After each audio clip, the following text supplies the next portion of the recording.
ओम नमो भगवते वासुदेवाय ओम नमो भगवते वासुदेवाय ओम नमो भगवते वासुदेवाय नारायणो नमस्कृत्य नरं चैव नरोत्तमं देवीं सरस्वतीं व्यासं ततो जयमुदीरनष्टप्रायश्च भद्रेषु नित्यं भागवतः सेव्या भगवती उत्तमश्लोके भक्तिर्भवति न शुमं करोति वाचालभङ्गं लङ्घायते गिरिमित्कृपातमहं वन्दे श्रीगुरुदीनतारिणं परमानन्दमाधुश्रीचैतन्येश्वरम् ओम ज्ञानतिमिरान्धस्य ज्ञानागणशलाकया चक्षुन्मीलितमेन तस्मै श्रीगुरुवे नमः नमः ओं विष्णुपदाय कृष्णप्रस्थाय बुधल श्रीमती जयपताक स्वामी इति नमः नमो अथर्वणितिरुमनगरोतं नगरकरामधारिणि नमः ओं विष्णुपदाय कृष्णप्रस्थाय बुधल श्रीमती भक्तिवेदान्त स्वामी इति नमः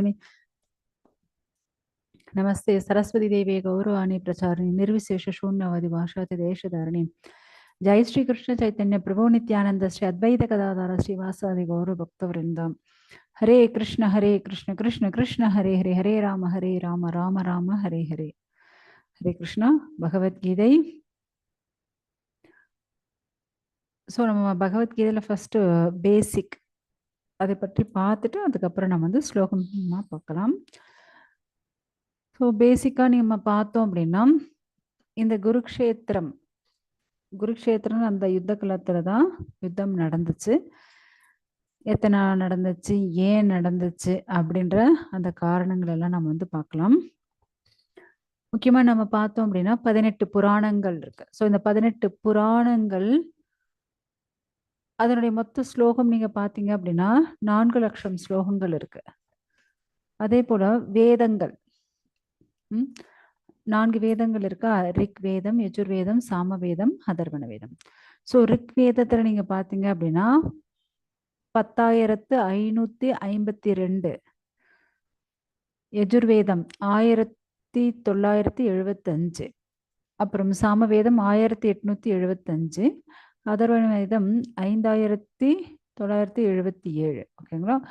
ஸோ மொத்தம் நம்ம பார்த்தோம் அப்படின்னா 20,379 ஸ்லோகங்கள் இருக்கு. ராமாயணத்தை நமக்கு வந்து 24,000 ஸ்லோகங்கள் இருக்கு.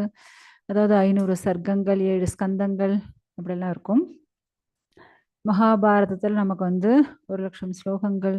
பகவத்கீதை 700 ஸ்லோகம் தான். பாருங்க இவ்வளவு கம்மி இல்லையா. ஸோ இந்த பகவத்கீதை எங்க இருக்கு அப்படின்னா மகாபாரதம். ஸோ மகாபாரதம் பஞ்சமோ வேதக. இப்ப நாம 4 வேதம் பார்த்தோம் இல்லையா. ஸோ ரிக் யஜுர் சாமதரம். அது போல இது 5வது வேதமே எது அப்படின்னா மகாபாரதம் தான். ஸோ மகாபாரதத்துல பீஷ்ம பர்வா, ஏன்னா மகாபாரதம் நமக்கு 18 பர்வங்கள் இருக்கு. ஸோ அந்த பீஷ்ம பர்வால 25வது அத்தியாயத்திலிருந்து 42வது அத்தியாயம் வரையும் இருக்கக்கூடிய அந்த பகுதி தான் நமக்கு வந்து பகவத்கீதையாக சொல்லப்படுறது. ஸோ முக்கியமா நம்ம பார்த்தோம் அப்படின்னா இங்க இந்த 18, ஸோ அது என்ன 18 அதை பற்றி பார்க்கலாம். உங்களுக்கு ஸ்கிரீன் தெரியுதுன்னு நினைக்கிறேன். ஸோ மகாபாரதத்துல நமக்கு 18 பர்வங்கள் இருக்கு. இப்பதானே சொன்னேன் 18 பர்வங்கள் இருக்கு. பகவத்கீதையில 18 அத்தியாயங்கள் இருக்கு. அந்த குருக்ஷேத்திர யுத்தம் நடந்த நாளும் 18 நாள் தான். அதே போல அங்க சண்டை போட்ட அக்ஷௌகினி சேனைகள் 18 அக்ஷௌகினி சேனைகள். ஓகேங்களா, 18 அக்ஷௌகினி சேனைகள். அதே போல புராணங்கள் 18, மொத்தம் 5, 18 சொல்லியாச்சு. ஸோ அப்படின்னா இந்த அக்ஷௌகினி சேனைன்றாங்களே அது என்ன அப்படின்னுட்டு அதை பற்றி பார்க்கலாம். அதாவது இப்ப நம்ம வந்து ஒரு டசன் அப்படின்னா என்ன சொல்லுவோம், 12 அப்படின்னு சொல்லுவோம். டசன்னா என்ன, 12. ஸோ இங்க வந்து 18 அக்ஷௌகினி சேனைகள் இருந்துச்சுன்னு சொன்னோம் இல்லையா. ஸோ முதல்ல ஒரு அக்ஷௌகினா எவ்வளவு அப்படின்னு பார்க்கலாம். ஸோ ஒரு அக்ஷௌகினா என்ன, ரதங்கள் 21,870 ரதங்கள் ஒரு அக்ஷௌகினா. அதே போல யானைகள் 21,870 யானைகள், குதிரைகள் 65,610 குதிரைகள், காலாட்படை வீரர்கள். ஓகேங்களா, இது செப்பரேட்டா அங்க சண்டை போடக்கூடிய சோல்ஜர்ஸ் இவங்க 1,09,350 வீரர்கள். ஓகேங்களா, இது வந்து ஒரு அக்ஷௌகினி. அப்புறம் 18 அக்ஷௌகினா இத பாருங்க 18. ஏன்னா இப்ப ஒரு அக்ஷௌகினி நம்ம பார்த்தாச்சு இல்லையா? ஸோ அப்போனா 18 அக்ஷோகினி சேனைகள் எவ்வளவு அப்படின்னா, மொத்தம் அங்க கலந்துண்ட ரதங்கள் 3,93,660 ரதங்கள், 3,93,660 யானைகள், 19,68,300 என்ன சோல்ஜர்ஸ் நடந்து போய் போர் வீரர்கள் சண்டை போடுவா. ஸோ அடுத்தது குதிரைகள் 11,80,980 குதிரைகள். ஸோ இவ்வளவு பேர் அங்க வந்து கலந்தனர். ஸோ இது என்ன அப்படின்னா, இது வந்து இட்ஸ் இம்பார்ட்டன்ட் ஸ்லோகங்கள், பகவத்கீதையில் இருக்கக்கூடிய இம்பார்ட்டன்ட் ஸ்லோகங்கள், அதை பற்றி தான். ஓகேங்களா? ஸோ இவ்வளவு பேர் அந்த வந்து அந்த யுத்த களத்துல எல்லாரும் வந்து சண்டை போட்டிருக்காங்க. ஏன்னா ஒரு அக்ஷோகணினால எவ்வளோ பெருசு, 18 அக்ஷோகணி பாருங்க எவ்வளோ பேர். ஏன்னா கௌரவர்கள் சைடு 11 அக்ஷோகணி, பாண்டவர்கள் சைடு 7 அக்ஷோகணி. ஓகேங்களா? இவ்வளவு பேர் அங்க வந்து சண்டை போட்டாங்க. முக்கியமா நம்ம வந்து இந்த பகவத்கீதையில என்ன பார்க்க போறோம் அப்படின்னா, 5 முக்கியமான விஷயங்கள் பார்க்க போறோம். அது என்ன 5 முக்கியமான விஷயங்கள்? அந்த 5 முக்கியமான விஷயங்கள் என்ன அப்படின்னா, இப்போ உங்களுக்கு ஸ்க்ரீன்ல தெரியுது பாருங்க. ஈஸ்வர பகவான், ஓகேங்களா? பகவானை பற்றி, ஜீவன் நம்மளை போல ஜீவாத்மாக்களை பற்றி, பிரகிருதி இயற்கையை பற்றி, கர்ம கர்மா ஆக்ஷன் நம்மளோட பண்ணக்கூடிய அனைத்து விளைவுகள், கர்மத்தின் விளைவுகள், அடுத்தது காலம் நேரம். ஓகேங்களா? ஸோ இந்த 5 விஷயங்களை பற்றி நம்ம வந்து பகவத்கீதையில பார்க்க போறோம்.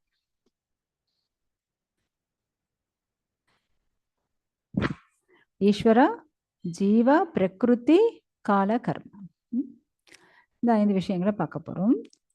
அடுத்தது இதெல்லாம் இம்பார்ட்டன்ட் ஸ்லோகாஸ், எது முக்கியமான ஸ்லோகங்கள் அப்படின்னுட்டு. ஸோ இதெல்லாம் நமக்கு வந்து 2வது அத்தியாயத்தில் வரும். ஓகே,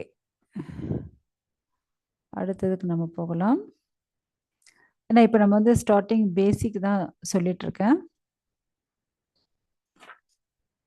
அடுத்தது என்ன அப்படின்னா, ஸோ பகவத்கீதை அப்படின்னா என்ன அப்படின்னா, பகவான் பாடிய பாடல். அதாவது பகவான் பேசுற சொன்ன விஷயமே அப்படியே பாடின, அவர் வாயால வந்த விஷயம் பகவத்கீதை, பகவான் பாடிய பாடல். ஸோ அதுக்கு தான் பகவத்கீதை அப்படின்ட்டு பெயரு. ஆக்சுவலா அஸ்திரங்கள், அஸ்திர சாஸ்திரங்கள் கத்துண்டாங்க அப்படின்னு சொல்லுவோம் இல்லையா? ஸோ அது போல அஸ்திரங்கள் அப்படின்னா ஆயுதங்கள், வெப்பன்ஸ். ஓகேங்களா? ஸோ அதை பத்தி கத்துக்கிறது. சாஸ்திரங்கள் அப்படின்னா நம்மளை சீர்படுத்துவது. சாஸ்திரங்கள்னா என்ன? நம்மளை நேர்மையான வழியில நம்மளை நடக்க வைக்கிறது தான் சாஸ்திரங்கள். ஸோ சாசனாதி இது சாஸ்திரக, நம்மளை வந்து நெறிப்படுத்தி வழிப்படுத்தி நம்மளை வந்து சீராக நடத்தக்கூடியது. ஏன்னா நமக்கு இப்ப ஏதாவது ஒரு பிரச்சனைல இருக்கலாம், அதற்கான தீர்வு கண்டிப்பா சாஸ்திரத்துல இருக்கும். நம்ம வந்து சட்டப்படி நடந்தோம்னு வச்சுக்கோங்க, பிரச்சனை கிடையாது. நம்ம சட்டப்படி தான் நம்ம வாழ்க்கையை நடத்தின்னு இருக்கோம் அப்படின்னா, அதை கடைபிடிச்சுட்டு இருக்கோம், அப்படிதான் நம்ம நடந்துட்டு இருக்கோம் அப்படின்னா நம்ம வாழ்க்கை வந்து ரொம்ப சேஃப். ஸோ யார் அதுக்கு வந்து ஆப்போசிட்டா நடக்கிறோம் அவங்களுக்கு தான் பிரச்சனை. இப்போ நீங்க பார்த்தீங்க அப்படின்னா, இப்போ ஏதோ ஒரு வாஷிங் மிஷினோ ஏதாவது ஒரு வாங்குறீங்கன்னு வச்சுக்கோங்க, அதில் நமக்கு வந்து புக்லெட், அதாவது மேனுவல் புக்குன்னு கொடுத்துருப்பா. ஸோ சப்போஸ் நீங்கள் வந்து அதை யூஸ் பண்ணலை, இருக்கிற எல்லா பட்டனும் பிடிச்சி டொக்கு டொக்கு டொக்குன்னு அழுத்துறீங்கன்னு வச்சுக்கோங்க, என்ன ஆகும்? வாங்கின அன்னைக்கு அது டாட்டா போயிடும், போயிடுச்சு, இட்ஸ் கோன் அப்படின்னு போயிடும். ஆனால் அதில் குறிப்பிட்டிருக்க அந்த மேனுவலில் எப்படி ஆப்ரேட் பண்ணணும் அப்படின்ட்டு நமக்கு வந்து கொடுக்கப்பட்டிருக்கும். ஸோ அதன் பிரகாரம் நம்ம வந்து அந்த பட்டன்ஸ் அழுத்தணும் அப்படின்னா அது வந்து நல்லபடி ஃபங்க்ஷன் ஆகும் இல்லையா? அது போல தான் இது வந்து பிரபஞ்சத்தினுடைய சட்டங்கள், அந்த சட்டத்தின் பிரகாரம் நம்ம வாழ்க்கையை நடத்தணும். ஸோ அந்த சட்டங்கள் அதுதான் என்ன? இந்த பகவத்கீதை. இப்போ நமக்கு சாஸ்திரங்கள் கொடுக்கப்பட்டிருக்கிற அனைத்துமே என்ன? நமக்கு கொடுக்கப்பட்ட சட்டங்கள் தான். இப்போ ரிக், யஜுர், சாம, அதர்வன எல்லாம் பார்த்தோம் இல்லையா? ஸோ இது எல்லாமே என்ன? சட்டங்கள் தான். அதே போல நீங்க பார்த்தீங்க அப்படின்னா, இந்த வேதங்கள்ல நமக்கு என்ன குறிப்பிட்டிருக்கோம் அப்படின்னா, சம்மித, பிராமண, ஆரண்யக, உபனிஷத், இப்படி அந்த வேதத்தை வந்து கத்துக்கக்கூடிய அந்த பாகங்களை பிரிக்கப்பட்டிருக்கும். முக்கியமா வேதம் ஏன் கத்துக்கணும் அப்படின்னா, இப்ப நீங்க வேதம்னு எடுத்துக்கோங்க. ஸோ வேதம்னா நம்ம வந்து இந்த ரூல்ஸ் பிரகாரம் அதுதான் நம்ம பார்த்தோம் இல்லையா, சாஸ்திரம், சாசனாதி இது சாஸ்திரம். ஸோ அந்த வேதம் வந்து இந்த உடம்பை நம்ம எப்படி பாதுகாக்கணும், இந்த உடம்புக்கு தேவையானதை எப்படி அடையணும், அதற்கான பூஜைகள் என்ன, யஜ்ஞங்கள் என்ன, என்ன செஞ்சா இதை வந்து கண்டிப்பா தேவர்கள் நமக்கு கொடுப்பாங்க அப்படின்னு அனைத்தையும், இந்த உடம்பு சம்பந்தப்பட்ட சந்தோஷத்தை அனுபவிக்கக்கூடிய, சொர்க்கத்திற்கு அனுப்பக்கூடிய அனைத்து விஷயங்களும் நமக்கு வேதத்துல சொல்லப்பட்டிருக்கும். வேதம். ஓகே, வேதம்னா இதுதான். ஸோ அடுத்தது வேதாந்தம். வேதாந்தம்னா என்ன அப்படின்னா, ஆத்மாவை பற்றியது, ஆன்மீகமானது, பக்திக்கான வழிகள். ஓகேங்களா, வேதம்னா என்னன்னு புரிஞ்சுடுதா? இப்ப வேதாந்தம்னா என்னன்னு புரிஞ்சுக்கோங்க. ஸோ நான் ஆத்மா, இந்த ஆத்மா என்ன, ஆன்மீகமயமானது, எப்படி பக்தி பண்றது, எப்படி பகவான் கிட்ட போறது, ஸோ இப்படி அனைத்து விஷயங்களையும் நமக்கு சொல்லக்கூடியது தான் வேதாந்தம். ஓகே, அதே போல நீங்க பாத்தீங்க அப்படின்னா, இப்ப இத கத்துக்கணும் அப்படின்னு நினைச்சீங்கன்னு வச்சுக்கோங்க. ஸோ அதை கத்துக்கணும் அப்படின்னா, இப்ப ஏதாவது ஒண்ணு கத்துக்கணும் அப்படின்னா அதுக்குன்னு சில ரூல்ஸ் அண்ட் ரெகுலேஷன்ஸ் இருக்கும். இப்ப நான் காலேஜில் போய் சேரணும் அப்படின்னா அவங்க என்ன பண்ணியிருக்கணும், +2 பியூசி முடிச்சிருக்கணும். முடிச்சு அந்த சர்டிஃபிகேட் இருந்தால் நம்மள காலேஜில் அட்மிஷன் பண்ணிக்குவோம் இல்லையா. ஸோ அது போல இதை படிக்கிறதுக்கு ஏதாவது குவாலிஃபிகேஷன் தேவையா அப்படின்னா கிடையாது. நம்ம வந்து குரு சொல்றத கேட்டுன்னு இருந்தாலே போதும். முக்கியமா விஷயம், இதுல என்னென்ன விஷயம் இருக்கு, 5 இம்பார்ட்டன்ட் விஷயம் எல்லாம் இருக்குன்னு பார்த்தோம்ல. ஓகே, அடுத்தது அபிதேயம். ஸோ முக்கியமான விஷயம் என்ன, பகவான். ஸோ அந்த பகவானை அடையறதுக்கான வழி என்ன, அபிதேயம். அடுத்தது அப்படி பகவானை தெரிஞ்சுக்கிட்டு பகவானை அடைஞ்சேன் அப்படின்னா அதற்கான பிரயோஜனம் என்ன, பலன், பிரயோஜனம் என்ன, ஸோ நம்மளுடைய கோல், இலக்கு என்ன. ஓகே, ஸோ அந்த பிரயோஜனம். 4th அதிகாரி, நமக்கு ஏதோ குவாலிஃபிகேஷன் தேவையா என்ன, நமக்கு எதுவும் தேவையில்லை. ஆனால் சொல்ற அவங்களுக்கு தேவையா, கண்டிப்பா தேவை. ஏன்னா அவங்க வந்து குரு பரம்பரையிலேருந்து வந்தவாளா இருக்கும், அவ்வளவுதான். ஓகேங்களா. ஸோ இப்படி ஒரு சாஸ்திரங்களை நம்ம வந்து தெரிஞ்சுக்கணும் அப்படின்னா அனுபந்த சதுஷ்டயம்னு சொல்லுவா. ஸோ ஒரு சாஸ்திரம் நம்ம தெரிஞ்சுக்கணும் அப்படின்னா இந்த அனுபந்த சதுஷ்டயம் வேணும். என்ன, சப்ஜெக்ட், அடையறதுக்கான வழி, கோல், குவாலிஃபிகேஷன், இது எல்லாம். ஓகேங்களா. ஸோ இது 4 நமக்கு இம்பார்ட்டன்ட். ஸோ நம்ம பகவத்கீதை தெரிஞ்சுக்கிறதுக்கு பூரண அதிகாரிகள் தான். ஏன்னா சப்ஜெக்டே என்ன, கிருஷ்ணர் தான் அங்கே சப்ஜெக்டே. ஓகே, தெரிஞ்சுக்க வேண்டிய விஷயம் என்ன, கிருஷ்ணர் தான். அபிதேயம், அதன் மூலம் நமக்கு என்ன கிடைக்கும், பக்தி தான் கிடைக்கும். பிரயோஜனம் கண்டிப்பா கோலோகம் தான். அதிகாரி, நமக்கு எந்த குவாலிஃபிகேஷன் இல்லைனாலும் பரவாயில்ல, நமக்கு சொல்லக்கூடிய அவங்க கிருஷ்ண பக்தர் இல்லையா, அது போதும், அவ்வளவுதான். ஸோ நம்ம பகவத்கீதை மூலயமா நம்ம வந்து என்ன தெரிஞ்சுக்க போறோம், முக்கியமா நம்மளுடைய அடையாளம் என்ன, நான் ஆத்மா. நாம் யாரு, ஆத்மா. அடுத்தது நம்மளுடைய உண்மையான தந்தை யாரு, பகவான். நம்ம உண்மையான தந்தை கிட்ட எப்படி போறது, அதற்கான வழி, அது எல்லாமே நமக்கு எதில் சொல்லப்பட்டிருக்கு அப்படின்னா நமக்கு பகவத்கீதையில சொல்லப்பட்டிருக்கு. நமக்கு வந்து நமக்கு அந்த இப்படிதான் கேள்வி கேட்கணும்னு கூட தெரியாது, புரியுதுங்களா. அந்த கேள்வி கேட்கிற அளவுக்கு நம்ம தலையில புத்தி இருக்காது. ஆனா அனைத்து கேள்வி இதுல இருக்கும், அதற்கான விடை பகவானே சொல்லிடுவார். ஓகேங்களா. ஸோ நமக்கு பகவத்கீதையில எல்லாமே, அதனால Bhagavad Gita as it is. So உண்மை உருவில். ஓகேங்களா. ஓகே, இதுல வந்து யார் யார் எவ்வளவு ஸ்லோகங்கள் பேசியிருக்காங்க அதை பற்றி பார்த்துடலாம். ஸோ நம்ம வந்து 5 மெயின் சப்ஜெக்ட், அதாவது இம்பார்ட்டன்ட் டாபிக்ஸ் என்ன அதை பார்த்தாச்சு. அப்புறம் இந்த மகாபாரதம், இந்த எவ்வளோ 18னா என்னென்ன, இந்த பகவத்கீதை எங்க இருக்கு, மகாபாரதத்துல பீஷ்ம பர்வல இருக்கு, அதுவும் பார்த்தாச்சு. ஸோ எவ்வளவு பேசியிருக்காங்க ஸ்லோகங்கள், 700 ஸ்லோகம்னு பார்த்தோம் இல்லையா. ஸோ இந்த 700 ஸ்லோகத்துல கிருஷ்ணர் வந்து 574 ஸ்லோகங்கள், 574 ஸ்லோகங்கள் கிருஷ்ணர் பேசியிருக்காரு. அர்ஜுனன் 84 ஸ்லோகஸ் அர்ஜுனன் பேசியிருக்கார். சஞ்சயன் 41 41 ஸ்லோகங்கள் சஞ்சயன் பேசியிருக்கார். அடுத்தது திருதராஷ்டிரன் ஒரே ஸ்லோகம், முதல் ஸ்லோகம் அவர் பேசினது. ஓகேங்களா? ஸோ மொத்தம் நம்ம பார்த்தோம் அப்படின்னா 700 ஸ்லோகங்கள்.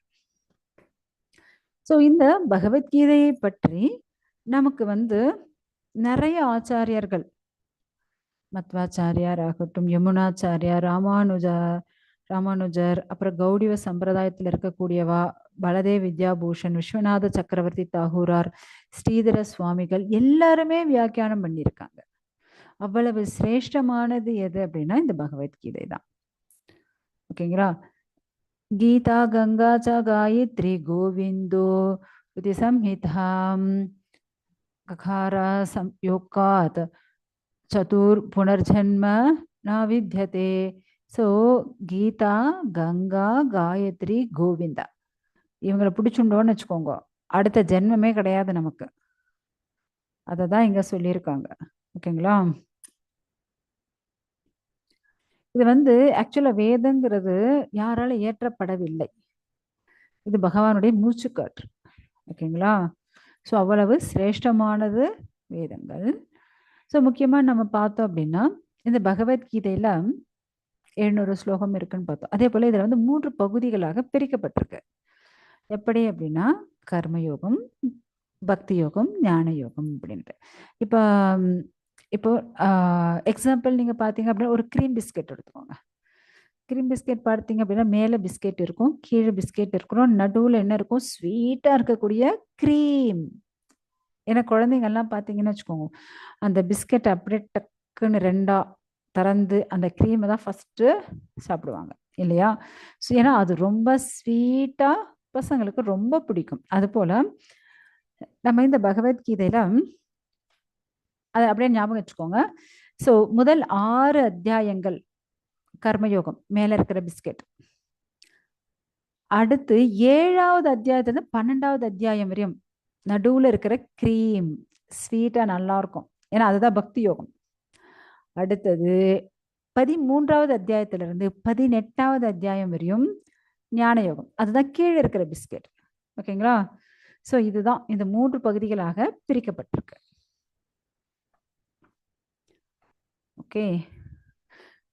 ஸோ முக்கியமாக நம்ம சட்டப்படி நம்மளுடைய வாழ்க்கையை நடத்தணும் அப்படின்னா எந்த ஒரு பிரச்சனையும் இல்லை இல்லையா? ஸோ இங்கே நீங்கள் பார்த்தீங்க அப்படின்னா தர்மம் து சாக்ஷாத் பகவத் பிரணீதம்.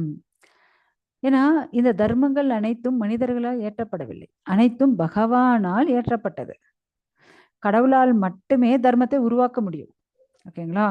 ஸோ இப்படி அந்த தர்மத்தை சொன்ன அந்த பகவான் சொன்ன விஷயங்கள் நம்ம ஃபாலோ பண்ண ரொம்ப ரொம்ப சிரேஷ்டமானது. அது நமக்கு நன்மையை தான் பயக்கும். அதே போல ஆஹார நித்திர பயமை துணாம் ச சமானாம் ஏதத் வசுபிர் நராணாம் நரணம் தர்மோஹி தேசாமிகோ விசேஷோ தர்மேனஹீனாம் பசுபிர் சமானாம்.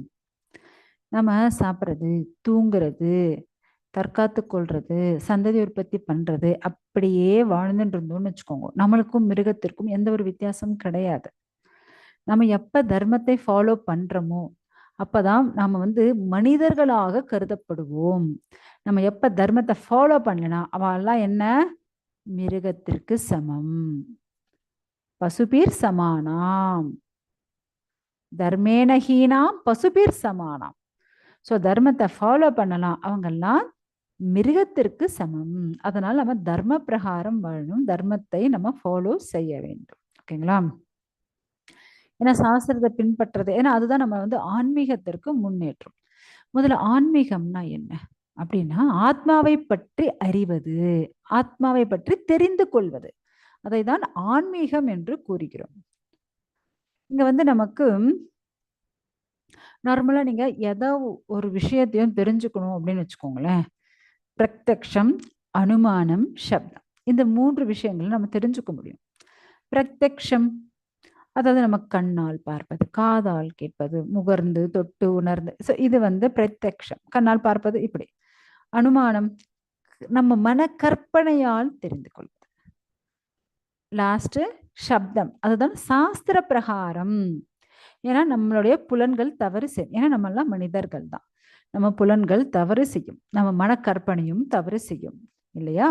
சோ அதனால நம்ம வந்து ஒரு குருவின் மூலியமாக சாஸ்திரங்களை தெரிந்து கொள்வதே சிரேஷ்டமானது. ஏன்னா பகவானை பற்றிய விஷயங்கள் சச்சித் ஆனந்தம். ஆனா நம்மளுடைய இந்திரியங்களோ மனசோ அப்படி சிரேஷ்டமானது கிடையாது. ஓகே, ஆக்சுவலா நம்மளுடைய ஆத்மா எங்கிருந்து வந்தது அப்படின்னா பரமாத்மாட்ட இருந்து வந்தது. எப்படி? பரமாத்மா வந்து ஒரு சூரியன், விபு ஆத்மா. ஸோ நம்மளை போல ஜீவராசி அணு ஆத்மாக்கள் இல்லையா? ஸோ இப்போ நீங்க யோசிச்சு பாருங்க, சமுத்திரத்துல மீன் இருக்குன்னு வச்சுக்கோங்க. அந்த மீனை சமுத்திரத்துல தண்ணியில இருந்து வெளியே எடுத்துருங்க. வெளியே எடுத்துட்டு ஒரு சேர்ல போட்டு நல்லா மெத்து மெத்துன்னு ஒரு சேரு, ஏசி போட்டு அதுக்கு 2 பக்கம் 4 பேர் வீசி கூல்ட்ரிங்க்ஸ் எல்லாம் கொடுத்து அப்பவும் அந்த மீன் சந்தோஷமா இருக்குமா? கிடையாது. நீங்க இப்படியெல்லாம் எனக்கு சேவை பண்ணணும்னு அவசியமே கிடையாது. என்னை தண்ணியில விட்டுட்டாலும் நான் போய் நிம்மதியா இருக்க போறேன் அப்படின்னு தான் மீன் சொல்லும் இல்லையா? ஸோ அது போல இந்த ஆத்மாக்கள் எல்லாம் எப்ப சந்தோஷமா இருக்கும் அப்படின்னா பகவானோட இருக்கும்போது, பகவானுடைய தொடர்புல இருக்கும்போது அது சந்தோஷமாக இருக்கும். அதை புடிச்சிட்டு வந்து நம்ம என்ன சேவை பண்ணாலும் அதுக்கு திருப்தி ஏற்பட போறதில்ல. அது போலதான் இந்த ஆத்மாக்கள் இந்த பௌதீக உலகத்துல சந்தோஷத்தை அனுபவிக்க முடியாது. அது பரமாத்மாவோடு இருக்கும்போது அது ஆனந்தத்தை அனுபவிக்கும். ஸோ ஆனா இந்த பௌதிக உலகத்துல நம்ம இருக்கிற வரையும் நமக்கு என்ன ஆசை ஏற்படுது அப்படின்னா, பௌதிகமான விஷயங்கள், ஐயோ நமக்கு அது வேணுமே, இது வேணுமே அப்படின்னு ஆசை வருது. ஸோ அதை கூட நீங்க வந்து தேவர்கள் கிட்ட கேட்காம பகவான் கிட்ட கேட்டாலே போதும். பகவான் உங்களுடைய பௌதிக ஆசையும் நிறைவேற்றுவார், ஆன்மீகமாக உங்களுடைய வாழ்க்கையும் முன்னேற்றிடுவார். ஓகேங்களா? ஓகே, நான் வந்து இந்த குருக்ஷேத்திர யுத்த களம். ஸோ இங்க வந்து துரியோதனன், துரியோதனனுக்கு வந்து 11 அக்ஷோகினி சேனைகள்னு பார்த்தோம். அங்க தளபதி யாரு, சேனாதிபதி யாரு அப்படின்னா பீஷ்மர். அதே போல யுதிஷ்டர் சைடு, பாண்டவர்கள் சைடு 7 அக்ஷோகினி சேனைகள். ஸோ இங்க அந்த படைத்தலைவர் சேனாதிபதி யார் அப்படின்னா திருஷ்டத்யும்னன். ஓகேங்களா? ஸோ இப்படிதான் அந்த யுத்தம் வந்து நடந்துச்சு. முக்கியமா அது வந்து எந்த இடத்துல நடந்துச்சு அப்படின்னா குருக்ஷேத்திரம். அது வந்து தர்மக்ஷேத்திரம்னு சொல்லுவாங்க. எதற்காக தர்மக்ஷேத்திரம் சொல்றாங்க அப்படின்னா பரசுராமர் 21 முறை அந்த இடத்துல வந்து யுத்தம் பண்ணியிருக்கார், சத்திரியர்களை அழிச்சிருக்கார், கெட்ட ராஜாக்கள் கெட்ட சத்திரியர்களை அழிச்சிருக்கார், தர்மத்தை நிலைநாட்டியிருக்கார். அதனாலதான் அங்க வந்து அந்த குருக்ஷேத்திரத்துக்கு தர்மக்ஷேத்திரம் அப்படின்னு பேரு. ஸோ அந்த அரசர்களுடைய ரத்தத்தை தான் சமந்த பஞ்சகம் அப்படின்ற ஒரு பெரிய குளம், அது குளம் போல இருக்கும், ஆனா அது பெரிய ஏரி போல இருக்கும், அவ்வளவு பெரிய சைஸ்ல. ஸோ அந்த இடத்துல அவங்க ரத்தத்தையே அப்படியே நிரப்பி வச்சிருந்திருக்காரு. ஓகேங்களா? ஸோ இப்படி 21 முறை கெட்ட அசுர தன்மை கொண்ட சத்திரியர்களை அழிச்சார் பரசுராமர். ஸோ அதனால தான் அது வந்து நமக்கு தர்மக்ஷேத்திரம், குருக்ஷேத்திரம்னு சொல்லப்படுறது. அதே போல நீங்க பார்த்தீங்க அப்படின்னா இங்க கிரகணங்கள் எல்லாம் வரும் இல்லையா? சூரிய கிரகணம் ஆகட்டும், சந்திர கிரகணம் ஆகட்டும். அந்த காலத்துல சூரிய கிரகணமோ சந்திர கிரகணமோ வந்துச்சு அப்படின்னா எல்லா நாட்டு பிரஜைகள், அரசர்கள் எல்லாரும் வந்து அந்த குருக்ஷேத்திர அந்த இடத்துக்கு வந்துருவாங்க. ஏன்னா எல்லாரும் வந்து அந்த கிரகணம் முடிஞ்ச உடனே எல்லாரும் ஸ்நானம் பண்ணிட்டு தர்ப்பணம் பண்ணிட்டு அதுக்கப்புறம் பிராமணர்களுக்கு தானம் கொடுக்கறது எல்லாம் பண்ணிட்டு இருப்பாங்க. ஏன்னா அது வந்து தர்மக்ஷேத்திரம். அதனால எல்லாரும் வந்து குருக்ஷேத்திரத்துக்கு போவாங்க. நம்ம வந்து இதை பற்றி பாகவதத்திலையும் பார்க்க முடியும். ஸோ அதே போல முக்கியமா நம்ம பார்த்தோம் அப்படின்னா துரியோதனன், இந்த யுத்தம் வர்றதுக்கு காரணம் என்ன அப்படின்னா துரியோதனன். அவனுடைய பெயருக்கான அர்த்தமே என்ன தெரியுங்களா? தவறான காரணத்துக்காக சண்டை போடுபவன். அது உண்மையான காரணமே இருக்காது, தவறான ஒரு விஷயத்துக்கு கூட சண்டை போட்டுட்டே இருப்பான். அதாவது எல்லாரையும் கஷ்டப்படுத்திட்டு இருக்கிறது, எல்லாருக்கும் நிம்மதியை கொடுக்கறது இல்ல, எல்லாரையும் கஷ்டப்படுத்திட்டு இருக்கிறது தான். அப்படியாப்பட்டவன் தான் யாரு அப்படின்னா துரியோதனன்.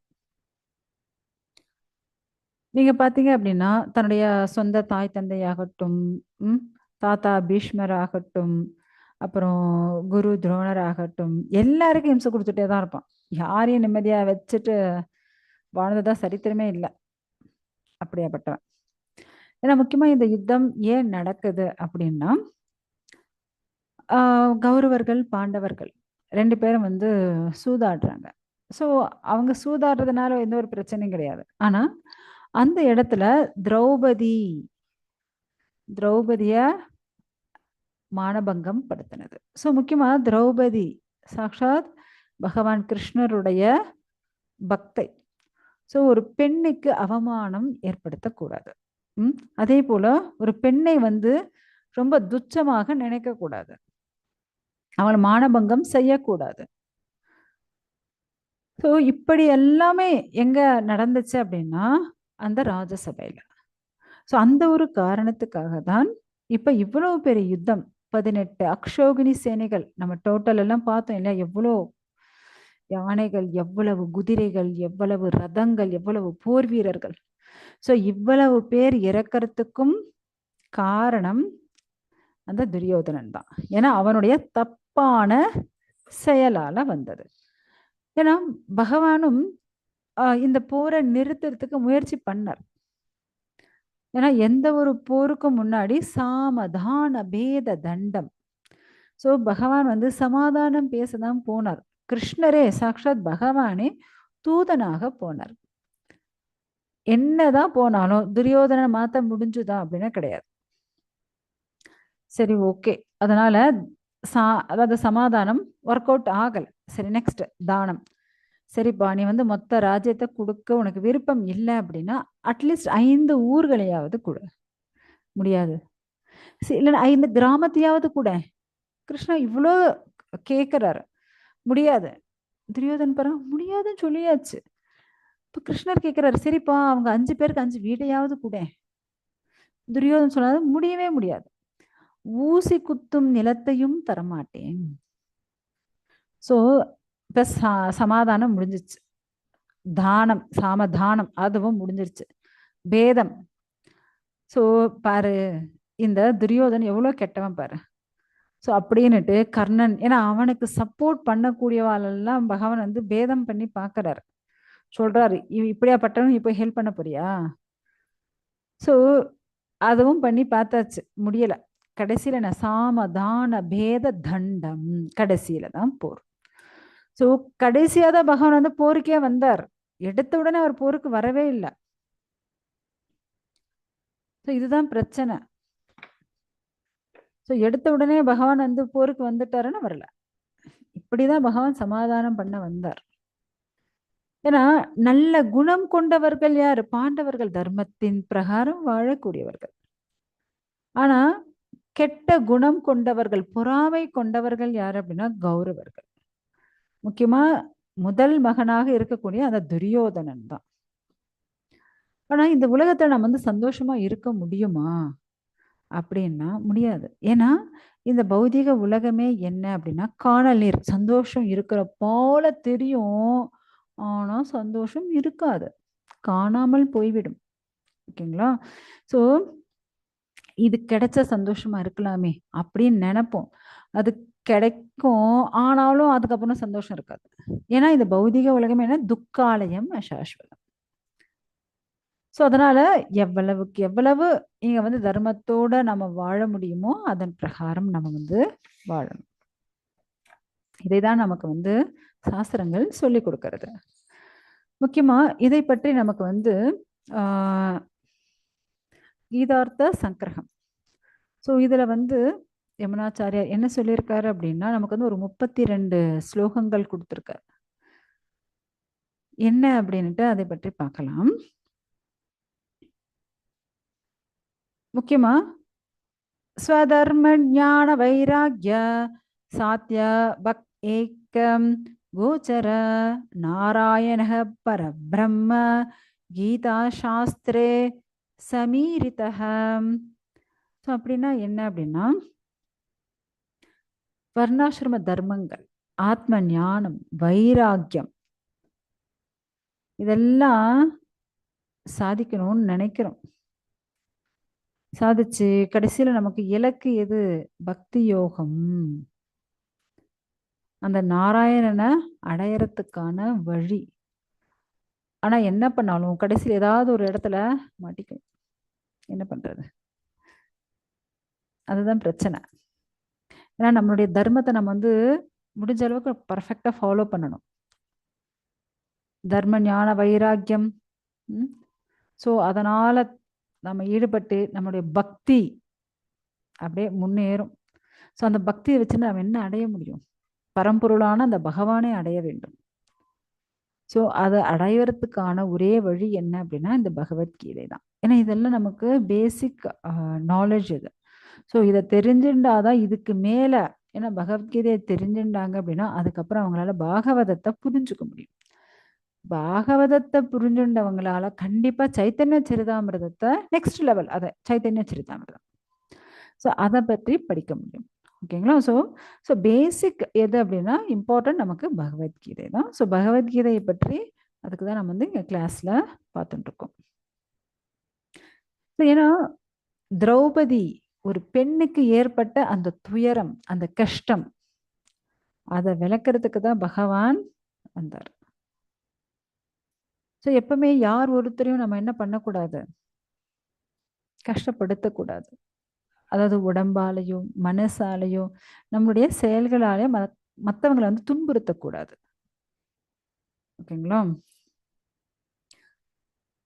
ஸோ இப்படி இந்த குருக்ஷேத்திர யுத்த களம் நம்ம பார்த்துட்டு இருக்கோம். ஸோ இதை பற்றி நம்ம அடுத்த கிளாஸில் இன்னும், ஸோ இது பேசிக் நம்ம முடிஞ்ச அளவுக்கு பார்த்தாச்சு. இதில் ஏதாவது சந்தேகம் இருந்தால் கேட்கலாம். அடுத்த கிளாஸ் நீங்கள் அப்படியே ஸ்லோகமாக நம்ம பார்க்கலாம். ஏன் யார் யார் என்னென்ன பேசுனாங்க, ஏன் பேசுனாங்க அப்படின்னுட்டு பார்க்க போகிறோம். ஹரே கிருஷ்ணா.